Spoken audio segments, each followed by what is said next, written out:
So thank you very much for taking time to watch this video. So if you have not subscribed to this channel, kindly I'll request that you subscribe so that I keep on learning as we're going along with you.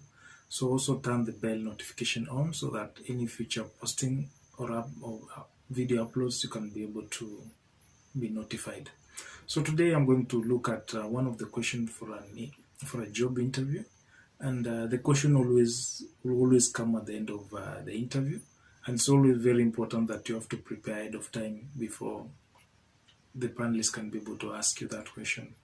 It's important you do your research so that when that question comes up, because eventually the question will always come probably at the end of the interview, towards the end of the interview. So the question is always, what is your salary expectation? So this is the toughest question because the employer already or the recruiter already know exactly what is the budget line, but he wants to use that opportunity to make sure that I make a decision that suit the interest of the organization at hand. So it's an opportunity that you also need to make sure that you do your own research so that at the end of the day, you can be in a position to secure that employment. It can be not a very thing, not a very good thing, especially when the employer make a decision because of maybe you overquoted or you underquoted the salary expectation. So it's always good to be just within the range or specific range, the one that is not below exactly the current market rate, and again not too high not too high beyond their financial budget. So today I'm going to give you at least two good examples that you can use to respond to that question. So, but before I begin on that, I'll have to look at the bad answer that you can give. So let me start with the bad answer that the employer will just ignore the whole interview that you've done. So the best thing is make sure that you know the bad answer. So you use the bad answer to make sure that you come up with the right answer. So I'll also give you the two important approach that you can use, the one that can easily convince the recruiter to consider you for that position.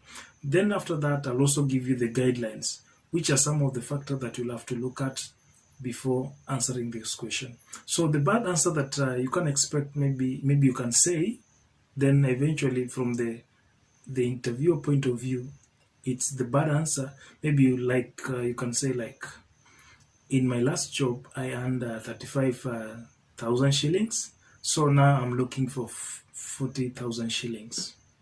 So that is a bad answer. Though you're precise in your answer, but again, from the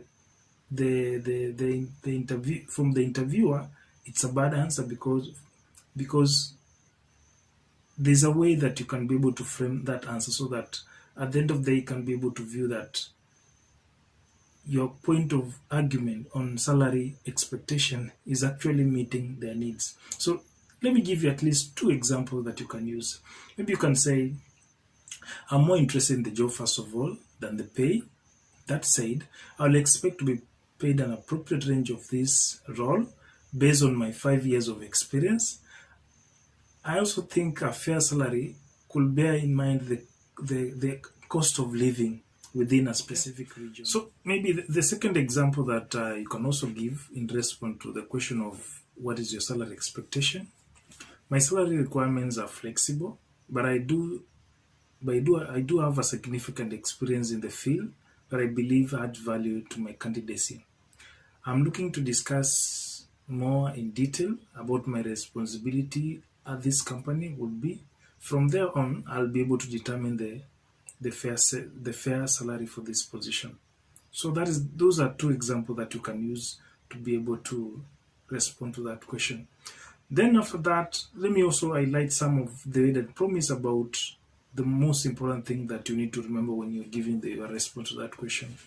So you have to say the fact that you're flexible. So remember that part that is there because you don't know their budget. Although you've done already your research, you are sure of how much, not that sure, but at least you have some hint of exactly how much they're going to pay for that position. So you have to mention the fact that you're flexible so that you can be able to suit what their budget. Then always make sure that you mention the range. You have to provide a range, not a fixed amount, but provide a range. So again, the gap should always be there. You have to not to expand the gap so much. So from the range, you can be able to determine, by you doing the research, you can be able to determine the range, so that you can be able to say, like, based on this responsibility, this can be the salary scale for that position. Also, you have to look at the market trends. So the market trends is also very important, because a position in XY company probably is paying also almost the same amount. So always make sure that you're giving a range. Then also think about your current salary.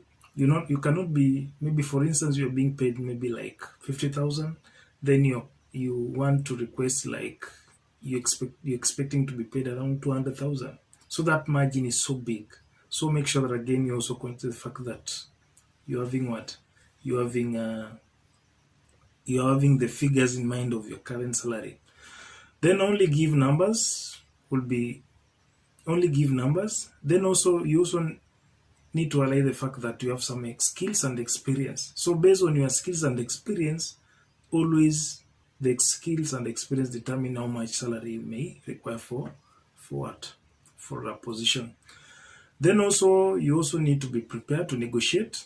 So in case you're given opportunity to negotiate, it's also very important to do that. So what you are not supposed to say, avoid giving a specific set of amount, like this amount. Also, don't overprice yourself out of the market. Like, the position that you're being interviewed, maybe for instance, is an officer assistant position. Then you want a salary of about 250,000. It's not really a good indicator. Then also don't be negative, especially when you're quoting the salary. So make sure that again you're always positive in your response. Then you can be able to secure that position. So thank you very much for watching my YouTube. Feel free, subscribe if you have not subscribed, share to your friends, and I wish you well as you are looking for your employment. Thank you.